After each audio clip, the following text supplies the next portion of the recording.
ಆತ್ಮೀಯ ಮಾಧ್ಯಮ ಬಂಧುಗಳೇ, ಈ ದಿನ ವಿಶೇಷವಾಗಿ ನಮ್ಮ ರಾಷ್ಟ್ರೀಯ ಸಂಘಟನಾ ಕಾರ್ಯದರ್ಶಿಯವರಾದಂಥ BL ಸಂತೋಷ್ ಅವರ ಬಗ್ಗೆ ಬಹಳ ಹಗುರವಾಗಿ ಮಾತನಾಡಿರುವ ಬಗ್ಗೆ ಮತ್ತು ಇಲ್ಲಸಲ್ಲದ ಆಪಾದನೆಗಳನ್ನು ಹೇಳಿರುವ ಬಗ್ಗೆ ಈ ದಿನದ ಪತ್ರಿಕಾಗೋಷ್ಠಿಯನ್ನು ಮಾನ್ಯ ಶಾಸಕರು ತೆಗೆದುಕೊಳ್ಳಿಕ್ಕಿದ್ದಾರೆ.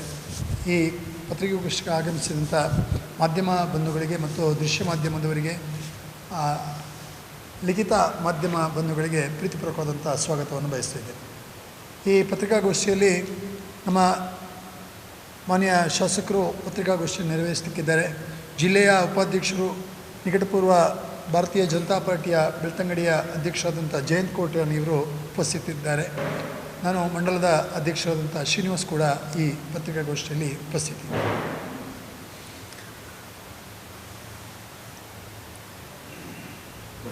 ಬೆಳ್ತಂಗಡಿ ತಾಲೂಕಿನ ಎಲ್ಲ ಪತ್ರಿಕಾ ಮಾಧ್ಯಮದ ಬಂಧುಗಳಿಗೆ ಮತ್ತು ದೃಶ್ಯ ಮಾಧ್ಯಮದ ಬಂಧುಗಳಿಗೆ ಈ ತುರ್ತು ಪತ್ರಿಕಾಗೋಷ್ಠಿಗೆ ಹೃತ್ಪೂರ್ವಕವಾಗಿರ್ತಕ್ಕಂಥ ಸ್ವಾಗತವನ್ನು ಬಯಸ್ತಾ ಇದ್ದೇನೆ. ಭಾರತೀಯ ಜನತಾ ಪಾರ್ಟಿಯ ರಾಷ್ಟ್ರೀಯ ಸಂಘಟನಾ ಪ್ರಧಾನ ಕಾರ್ಯದರ್ಶಿಗಳಾಗಿರ್ತಕ್ಕಂಥ ಸಂಘದ ಜ್ಯೇಷ್ಠ ಪ್ರಚಾರಕರಾಗಿರ್ತಕ್ಕಂಥ BL ಸಂತೋಷ್ ಜಿ ಅವರ ಬಗ್ಗೆ ಅವಹೇಳನಕಾರಿಯಾಗಿರ್ತಕ್ಕಂಥ ಮಾತುಗಳನ್ನು ತಥಾಕಥಿತ ಹೋರಾಟಗಾರರು ಹೇಳಿರ್ತಕ್ಕಂಥದ್ದನ್ನು ನಾವು ನೋಡಿದ್ದೇವೆ. ಸಂಘದ ಶಿಸ್ತಿನ ಸ್ವಯಂ ಸೇವಕರಾಗಿ ರಾಷ್ಟ್ರೀಯತೆ ಮತ್ತು ಧಾರ್ಮಿಕ ವಿಚಾರಧಾರೆಯನ್ನು ಮೈಗೂಡಿಸಿಕೊಂಡು ಸಂಘದ ವಿವಿಧ ಆಯಾಮಗಳಲ್ಲಿ ಅನನ್ಯ ಜವಾಬ್ದಾರಿಗಳನ್ನು ನಿರ್ವಹಿಸಿ ಇದೀಗ ಸಂಘದ ಸೂಚನೆಯಂತೆ ಭಾರತೀಯ ಜನತಾ ಪಾರ್ಟಿಯ ರಾಷ್ಟ್ರೀಯ ಸಂಘಟನಾ ಪ್ರಧಾನ ಕಾರ್ಯದರ್ಶಿಯಾಗಿ ಕೆಲಸವನ್ನು ನಿರ್ವಹಿಸ್ತಿರ್ತಕ್ಕಂಥವರು ಶ್ರೀಯುತರಾಗಿರ್ತಕ್ಕಂಥ BL ಸಂತೋಷ್ ಜಿ ಅವರು. ಇವತ್ತು ನಾನು ಬೆಳ್ತಂಗಡಿ ವಿಧಾನಸಭಾ ಕ್ಷೇತ್ರದ ಶಾಸಕನಾಗಿ ಈ ಪತ್ರಿಕಾಗೋಷ್ಠಿಯನ್ನು ಮಾಡ್ತಾ ಇಲ್ಲ. ನಾನಿವತ್ತು ಒಬ್ಬ ಸ್ವಯಂ ಸೇವಕನ ಮನಸ್ಸಿಗಾಗಿರ್ತಕ್ಕಂಥ ನೋವನ್ನು ಈ ಪತ್ರಿಕಾಗೋಷ್ಠಿಯ ಮೂಲಕ ನಾನು ತಿಳಿಸಲಿಕ್ಕೆ ನಾನು ಇಷ್ಟಪಡ್ತೇನೆ. ಇವತ್ತು ತಮ್ಮ ವೈಯಕ್ತಿಕವಾಗಿರ್ತಕ್ಕಂಥ ಬೇಕು ಬೇಡಗಳನ್ನು ಬದಿಗಿಟ್ಟು ಸರ್ವಸ್ವವನ್ನು ದೇಶ, ಧರ್ಮ, ಭಾಷೆ, ನೆಲ, ಜಲ, ಸಂಸ್ಕಾರ, ಸಂಸ್ಕೃತಿ ಉಳಿವಿಗಾಗಿ ಜೀವನವನ್ನು ಸವಿಸ್ತಕ್ಕಂಥ ವ್ಯಕ್ತಿಗಳು ರಾಷ್ಟ್ರೀಯ ಸ್ವಯಂ ಸೇವಕ ಸಂಘದ ಪ್ರಚಾರಕರು. ಈ ಅಪಮಾನ ಇಡೀ ಪ್ರಚಾರಕ ಪಂಥಕ್ಕೆ ಮಾಡಿರ್ತಕ್ಕಂಥ ಅವಮಾನ ಎನ್ನುವಂಥದ್ದನ್ನು ನಾನು ಈ ಸಂದರ್ಭದಲ್ಲಿ ಹೇಳುತ್ತೇನೆ. ರಾಷ್ಟ್ರೀಯ ಸ್ವಯಂ ಸೇವಕ ಸಂಘದ ಪ್ರಚಾರಕರು ಮನೆಯನ್ನು ಬಿಟ್ಟು ದೇಶಕ್ಕೋಸ್ಕರ, ಸಮಾಜಕ್ಕೋಸ್ಕರ ಸರ್ವಸ್ವವನ್ನು ತ್ಯಾಗ ಮಾಡಿ ರಾಷ್ಟ್ರೀಯ ಸ್ವಯಂ ಸೇವಕ ಸಂಘದ ಪ್ರಚಾರಕರಾಗಿ ತನ್ನ ಜೀವನ ಪೂರ್ತಿ ಈ ಸಮಾಜಕ್ಕೋಸ್ಕರ ಕೆಲಸ ಮಾಡ್ತಕ್ಕಂಥ ವ್ಯಕ್ತಿಗಳು. ಇಂಥ ವ್ಯಕ್ತಿಗಳ ಬಗ್ಗೆ ಅಸಂಬದ್ಧವಾಗಿ, ಕನಿಷ್ಠವಾಗಿ ಮಾತಾಡ್ತಕ್ಕಂಥ ಈ ತಥಾಕಥಿತ ಹೋರಾಟಗಾರರಿಗೆ ಅವರ ಮನಸ್ಥಿತಿಯನ್ನು ನಾನು ಪ್ರಶ್ನೆ ಮಾಡಬೇಕಾಗ್ತದೆ. ಇಂದು ಕಮ್ಯುನಿಸ್ಟ್ಗಳ ವಿಚಾರಧಾರೆ, ಈ ನೆಲದ ಮೂಲ ಸತ್ವಗಳನ್ನು ಮುಗಿಸಲು ನಗರ ನಕ್ಸಲರು ಎನ್ನುವ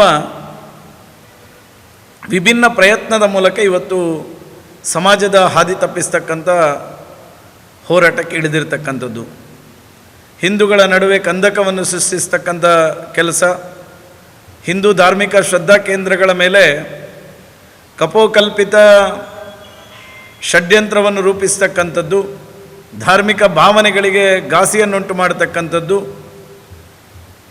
ಈ ರೀತಿ ಹಿಂದೂ ಸಮಾಜವನ್ನು ಒಡಿತಕ್ಕಂಥ ನಗರ ನಕ್ಸಲರ ಪ್ರಯತ್ನದ ಒಂದು ಭಾಗ ನಿನ್ನೆ ಜ್ಯೇಷ್ಠ ಪ್ರಚಾರಕರಾಗಿರ್ತಕ್ಕಂಥ BL ಸಂತೋಷ್ ಜಿಯವರ ಬಗ್ಗೆ ಮಾಡಿರ್ತಕ್ಕಂಥ ಒಂದು ಮಾತುಗಳು ಎನ್ನುವಂಥದ್ದನ್ನು ಸಹ ನಾನು ಈ ಸಂದರ್ಭದಲ್ಲಿ ಹೇಳ್ತೇನೆ. ಆದರೆ ಜಾಗೃತ ಹಿಂದೂ ಸಮಾಜ ಈ ಎಲ್ಲ ಷಡ್ಯಂತ್ರಗಳನ್ನು ಮೆಟ್ಟಿ ನಿಲ್ಲುವ ಸಾಮರ್ಥ್ಯ ನಮ್ಮ ಹಿಂದೂ ಸಮಾಜಕ್ಕಿದೆ. ಈ ಎಲ್ಲ ಷಡ್ಯಂತ್ರಗಳನ್ನು ಮೆಟ್ಟಿ ನಿಲ್ಲತಕ್ಕಂಥ ಸಾಮರ್ಥ್ಯ ಈ ದೇಶದ ರಾಷ್ಟ್ರೀಯ ಸ್ವಯಂ ಸೇವಕ ಸಂಘಕ್ಕೆ ಇರತಕ್ಕಂಥದ್ದು. ರಾಷ್ಟ್ರೀಯ ಸ್ವಯಂ ಸೇವಕ ಸಂಘದ ಜ್ಯೇಷ್ಠ ಪ್ರಚಾರಕರು ಭಾರತೀಯ ಜನತಾ ಪಾರ್ಟಿಯ ರಾಷ್ಟ್ರೀಯ ಪ್ರಧಾನ ಕಾರ್ಯದರ್ಶಿಗಳಾಗಿರ್ತಕ್ಕಂಥ BL ಸಂತೋಷ್ ಜಿಯವರು ಗಟ್ಟಿ ಧ್ವನಿಯಲ್ಲಿ ಧರ್ಮಸ್ಥಳದ ಮೇಲಾಗಿರ್ತಕ್ಕಂಥ ಮಂಜುನಾಥ ಸ್ವಾಮಿಯ ಅಸ್ತಿತ್ವ, ಅನ್ನಪ್ಪ ಸ್ವಾಮಿಯ ಅಸ್ತಿತ್ವಕ್ಕೆ ಕೊಡಲಿಯೇಟನ್ನು ಬೀಳತಕ್ಕಂಥ ಸಂದರ್ಭದಲ್ಲಿ ಗಟ್ಟಿ ಧ್ವನಿಯಲ್ಲಿ ಮಾತಾಡಿದ ಕಾರಣಕ್ಕೋಸ್ಕರ ಇವತ್ತು ಅವರನ್ನು ಈ ರೀತಿಯಾಗಿ ನಿಂದಿಸ್ತಕ್ಕಂಥ ಪ್ರಯತ್ನವನ್ನು ಈ ನಗರ ನಕ್ಸಲರು ಮಾಡಿದ್ದಾರೆ ಎನ್ನುವಂಥದ್ದು ನಾನು ಈ ಸಂದರ್ಭದಲ್ಲಿ ಹೇಳ್ತೇನೆ.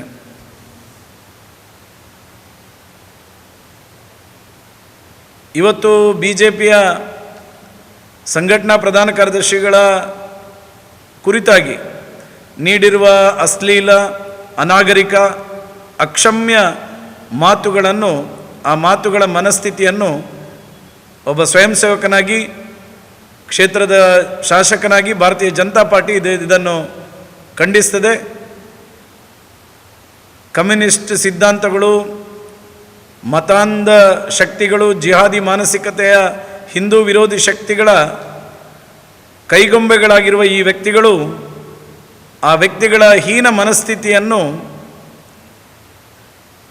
ನಾವು ಕಟು ಶಬ್ದಗಳಿಂದ ಖಂಡಿಸ್ತೇವೆ. ಹಿಂದೂ ಧಾರ್ಮಿಕ ಶ್ರದ್ಧಾ ಕೇಂದ್ರಗಳ ಮೇಲೆ ನಂಬಿಕೆ ಇರತಕ್ಕಂಥದ್ದು ಹಿಂದೂ ಸಮಾಜ.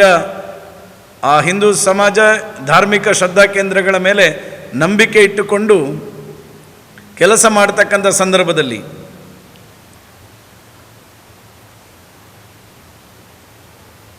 ಹಿಂದೂ ಧಾರ್ಮಿಕ ಶ್ರದ್ಧಾ ಕೇಂದ್ರಗಳನ್ನು ಮಂಜುನಾಥ ಸ್ವಾಮಿಯ ಪರವಾಗಿ ನಿಂತು ಹಿಂದೂಗಳನ್ನು, ಹಿಂದೂ ನಾಯಕರನ್ನು ತೇಜೋವಧೆ ಮಾಡುವಂಥ ವಿಕೃತ ಶಕ್ತಿಗಳನ್ನು ಇವತ್ತು ರಾಜ್ಯ ಸರ್ಕಾರ ಮಟ್ಟ ಹಾಕ್ತಕ್ಕಂಥ ಕೆಲಸ ಕಾರ್ಯಗಳನ್ನು ಮಾಡಬೇಕಿತ್ತು. ಆದರೆ ಸಮಾಜದ ಸ್ವಾಸ್ಥ್ಯವನ್ನು ಕದಡ್ತಕ್ಕಂತಹ ಕಪೋಕಲ್ಪಿತ ವರದಿಗಳನ್ನು, ಕಪೋಕಲ್ಪಿತ ಮಾತುಗಳನ್ನಾಡ್ತಕ್ಕಂಥ ವ್ಯಕ್ತಿಗಳನ್ನು ಇವತ್ತು ಸೋಮೋಟೋ ಕೇಸುಗಳನ್ನು ಹಾಕದೇ ಬಿಟ್ಟಿರುವ ಕಾರಣಕ್ಕೋಸ್ಕರ ಈ ರೀತಿಯ ಸಮಾಜಘಾತುಕವಾಗಿರ್ತಕ್ಕಂಥ ಮಾತುಗಳನ್ನು ಆಡತಕ್ಕಂಥ ಚಾಳಿ ಇವತ್ತು ಮುಂದುವರೆದಿರ್ತಕ್ಕಂಥದ್ದು. ನಾನು ಸರ್ಕಾರಕ್ಕೆ ಆಗ್ರಹ ಮಾಡ್ತೇನೆ, ಈ ರೀತಿಯ ವೈಯಕ್ತಿಕ ತೇಜೋವಧೆಗಳನ್ನು ಮಾಡತಕ್ಕಂಥ ರಾಜಕಾರಣ ಬೇಕಾದರೆ ಎಷ್ಟು ಬೇಕಾದರೂ ಮಾಡಲಿ, ಆದರೆ ವೈಯಕ್ತಿಕ ತೇಜೋವಧೆ ಮಾಡತಕ್ಕಂಥ ಈ ರೀತಿಯ ಷಡ್ಯಂತ್ರದ, ಈ ರೀತಿಯ ನೀಚ ಮನಸ್ಥಿತಿಯನ್ನು ಭಾರತೀಯ ಜನತಾ ಪಾರ್ಟಿ ಖಂಡಿಸ್ತದೆ.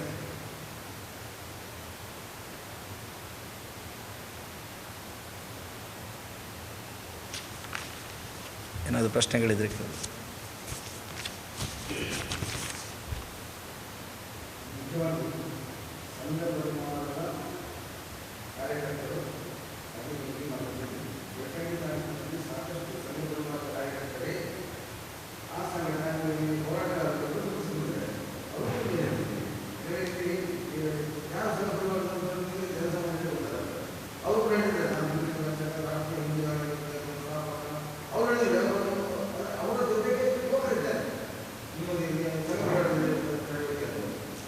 ರಾಷ್ಟ್ರೀಯ ಸ್ವಯಂ ಸೇವಕ ಸಂಘ ಎನ್ನುವಂಥದ್ದು ಒಂದು ಚೌಕಟ್ಟಿನಲ್ಲಿ ಸಂಘಟನೆ ಮಾಡಿಕೊಂಡಿರ್ತಕ್ಕಂಥ ಒಂದು ಸಂಘಟನೆ. ಸಂಘದ ಸ್ವಯಂ ಸೇವಕ ಅಂತ ಅನ್ನಿಸ್ಕೊಳ್ಬೇಕಾದ್ರೆ ಅವನಿಗೆ ಯಾವುದೇ ರೀತಿಯಾಗಿರ್ತಕ್ಕ ಬೋರ್ಡ್ ಇರೋದಿಲ್ಲ. ಅವನ ಹೃದಯಾಂತರಾಳದಲ್ಲಿ ಅವನು ಸ್ವಯಂ ಸೇವಕನಾಗಿರಬೇಕು. ರಾಷ್ಟ್ರೀಯ ಸ್ವಯಂ ಸೇವಕ ಸಂಘದ ಸ್ವಯಂ ಸೇವಕ ಒಂದು ಮನೆಯಲ್ಲಿರ್ತಕ್ಕಂಥ ಕುಟುಂಬದ ವ್ಯಕ್ತಿಗಳು ಯಾವ ರೀತಿಯಾಗಿರ್ತಕ್ಕಂಥ ಕೌಟುಂಬಿಕವಾಗಿರ್ತಕ್ಕಂಥ ಕೌಟುಂಬಿಕವಾಗಿರ್ತಕ್ಕಂಥ ಜೀವನವನ್ನು ನಡೆಸ್ತಾರೋ ಅದೇ ರೀತಿಯಾಗಿ ಈ ಸಮಾಜವನ್ನು ಒಂದು ಕುಟುಂಬ ಎನ್ನುವಂತಹ ಮನಸ್ಥಿತಿಯಲ್ಲಿ ಸಮಾಜವನ್ನು ಮುನ್ನಡೆಸ್ತಕ್ಕಂಥವರು ರಾಷ್ಟ್ರೀಯ ಸ್ವಯಂ ಸೇವಕ ಸಂಘದ ಸ್ವಯಂ ಸೇವಕರು. ರಾಷ್ಟ್ರೀಯ ಸ್ವಯಂ ಸೇವಕ ಸಂಘದ ಸ್ವಯಂ ಸೇವಕರು ಆ ಚೌಕಟ್ಟನ್ನು ಮೀರಿ ಯಾರು ಹೋದರೂ ಅವನು ಸ್ವಯಂ ಸೇವಕ ಅಲ್ಲ. ಆ ಚೌಕಟ್ಟಿನ ಒಳಗಡೆ ಇರ್ತಕ್ಕಂಥವ್ರು ಮಾತ್ರ ರಾಷ್ಟ್ರೀಯ ಸ್ವಯಂ ಸೇವಕ ಸಂಘದ ಸ್ವಯಂ ಸೇವಕರು.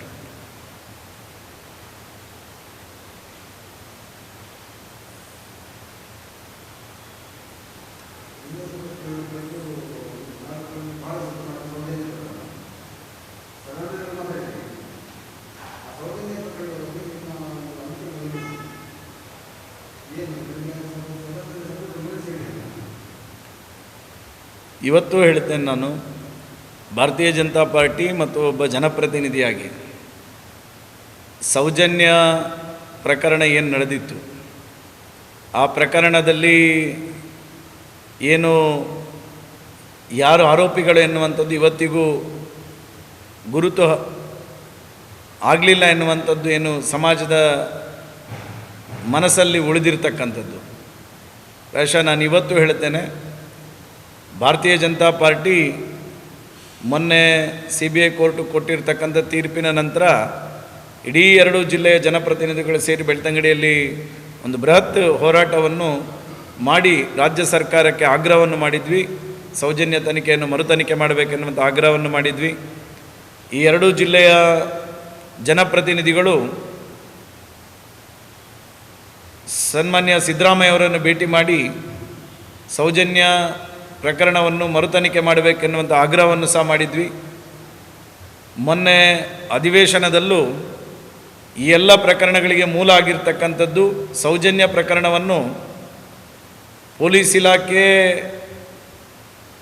ಈ ಅಸಮರ್ಥತೆಯಿಂದಾಗಿ ಇವತ್ತು ಸೌಜನ್ಯ ಪ್ರಕರಣ ತಾರ್ಕಿಕವಾಗಿರ್ತಕ್ಕಂಥ ನ್ಯಾಯ ಕೊಡುವಂಥ ನಿಟ್ಟಿನಲ್ಲಿ, ಮರುತನಿಖೆ ಮಾಡತಕ್ಕಂಥ ನಿಟ್ಟಿನಲ್ಲಿ ನ್ಯಾಯ ಕೊಡಿಸಬೇಕೆನ್ನುವಂಥ ಆಗ್ರಹವನ್ನು ನಾನು ಸದನದಲ್ಲೂ ಮಾಡಿದ್ದೆ. ಇವತ್ತು ಮತ್ತೆ ಹೇಳ್ತೇನೆ, ಸರ್ಕಾರ ಸೌಜನ್ಯ ಪ್ರಕರಣವನ್ನು ಮರುತನಿಖೆ ಮಾಡಬೇಕು. ಯಾರು ಅಪರಾಧಿಗಳಿದ್ದಾರೋ ಅವರನ್ನು ಜೈಲಿಗಟ್ಟುವಂಥ ಕೆಲಸವನ್ನು ಸರ್ಕಾರ ಮಾಡಬೇಕೆನ್ನುವಂಥ ಆಗ್ರಹವನ್ನು ಸಹ ನಾನು ಮಾಡ್ತೇನೆ.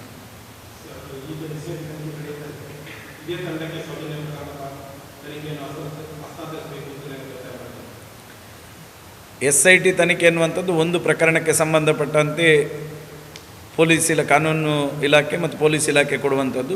ನಾನು ಮತ್ತೊಮ್ಮೆ ಹೇಳ್ತೇನೆ, ನೀವು ಸೌಜನ್ಯ ಹತ್ಯೆಯನ್ನು SIT ಮಾಡಿ ಅಥವಾ ಮರುತನಿಖೆಗೆ ಇನ್ಯಾವುದೇ ರೀತಿಯಾಗಿರ್ತಕ್ಕಂಥ ಸಂಸ್ಥೆಗೆ ವಹಿಸಿದರೂ ನಾವು ಸ್ವಾಗತ ಮಾಡ್ತೇವೆ. ಸರ್ಕಾರ ಇದನ್ನು ಆದಷ್ಟು ಬೇಗ ಮರುತನಿಖೆ ಮಾಡಬೇಕು. ಮರುತನಿಖೆ ಮಾಡಿ ಸತ್ಯಾಸತ್ಯತೆಯನ್ನು ಸಮಾಜದ ಮುಂದೆ ಇಡತಕ್ಕಂಥ ಕೆಲಸವನ್ನು ಮಾಡಬೇಕು.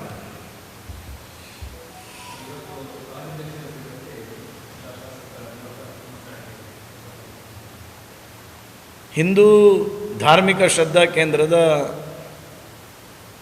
ನಂಬಿಕೆಯ ಮೇಲೆ ಆಘಾತಗಳಾದಾಗ ಆ ನಂಬಿಕೆಯನ್ನು ಉಳಿಸ್ತಕ್ಕಂಥ ನಿಟ್ಟಿನಲ್ಲಿ ರಾಷ್ಟ್ರೀಯ ಸ್ವಯಂ ಸೇವಕ ಸಂಘ, ಭಾರತೀಯ ಜನತಾ ಪಾರ್ಟಿ ಅವತ್ತಿನಿಂದ ಇವತ್ತಿನವರೆಗೂ ಹೋರಾಟವನ್ನು ಮಾಡ್ತಾ ಬಂದಿರತಕ್ಕಂಥ, ಅದು ಶಬರಿಮಲೆಯ ಮೇಲೆ ಆಗಿರ್ತಕ್ಕಂಥ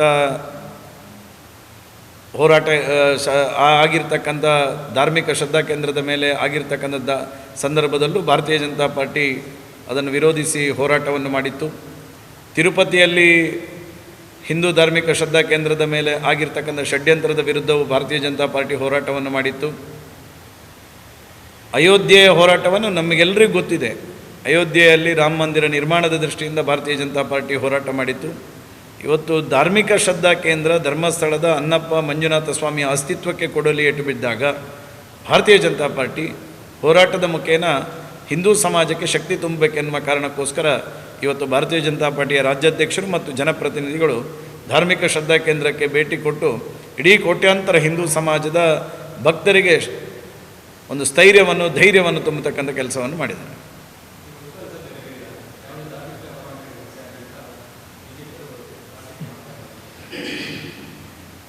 ಅವರು ರಾಜಕಾರಣದ ಮಾತು ಹೇಳಿದ್ದಾರೆ ಅಂತೇಳಿ ನಾನು ರಾಜಕಾರಣದ ಮಾತು ಹೇಳಲಿಕ್ಕೆ ನಾನು ಇಷ್ಟಪಡೋದಿಲ್ಲ.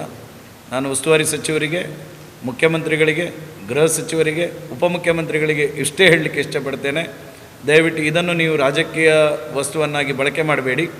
ದಯವಿಟ್ಟು ಏನು SIT ತನಿಖೆಯನ್ನು ಮಾಡಿದ್ದೀರಿ, ನಾವು ಅದನ್ನು ಸ್ವಾಗತ ಮಾಡಿದ್ದೇವೆ. ಅದರ ನೀವೇ ಸ್ವಾಗತ ಮಾಡಿ ಅವತ್ತಿನಿಂದ ಇವತ್ತಿನವರೆಗೆ ಯಾರೂ ನಿಮಗೆ ಯಾವುದೇ ರೀತಿಯಾಗಿರ್ತಕ್ಕಂಥ SIT ತನಿಖೆಯ ಸಂದರ್ಭದಲ್ಲಿ ಡಿಸ್ಟರ್ಬನ್ನು ಮಾಡಲಿಲ್ಲ. ನಾನು ನಿಮಗೆ ಇಷ್ಟೇ ಆಗ್ರಹ ಮಾಡೋದು, ಆದಷ್ಟು ಬೇಗ ವರದಿಯನ್ನು ಪಡೆದು ಕರ್ನಾಟಕದ ರಾಜ್ಯದ ಕೋಟ್ಯಾಂತರ ಭಕ್ತರ ಮುಂದೆ ಸರ್ಕಾರ ಈ ವರದಿಯನ್ನು ನೀಡಬೇಕು, ಸತ್ಯಾಸತ್ಯತೆಯನ್ನು ರಾಜ್ಯದ ಜನತೆಗೆ ತಿಳಿಸಬೇಕೆನ್ನುವಂಥ ಆಗ್ರಹವನ್ನು ಮಾಡ್ತೇನೆ.